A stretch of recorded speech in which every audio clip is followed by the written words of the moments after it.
ବାହା ହେଇଗଲା ଜାଗୃତି କି କିନ୍ତୁ ଛୁଆ ତ ମୁଁ କରିବି ନା। ଅନୁଭବଙ୍କ ଛୁଆର ମା ହେବେ ନିଶା ମହାରଣା।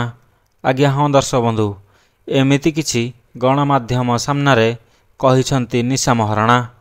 ତେବେ ନିଶା ମହାରଣା କାହିଁକି ଏମିତି କହିଲେ ଆସନ୍ତୁ ଜାଣିବା।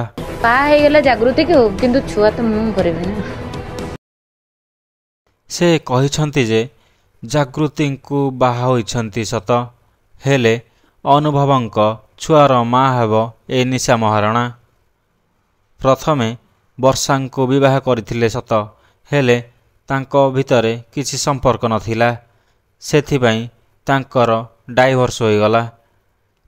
ପୁଣି ଏବେ ସେ ଜାଗୃତିଙ୍କୁ ବିବାହ କରିଛନ୍ତି, ହେଲେ ତାଙ୍କ ଛୁଆର ମା ହେବେ ନିଶା ମହାରଣା ବୋଲି ଗଣମାଧ୍ୟମ ସାମ୍ନାରେ ପ୍ରକାଶ କରିଛନ୍ତି।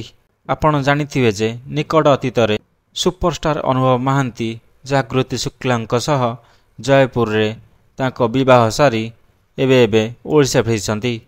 ଆଉ ଓଡ଼ିଶା ପହଞ୍ଚିବା ପରେ ସେ ବହୁତ ଖୁସି ଅଛନ୍ତି।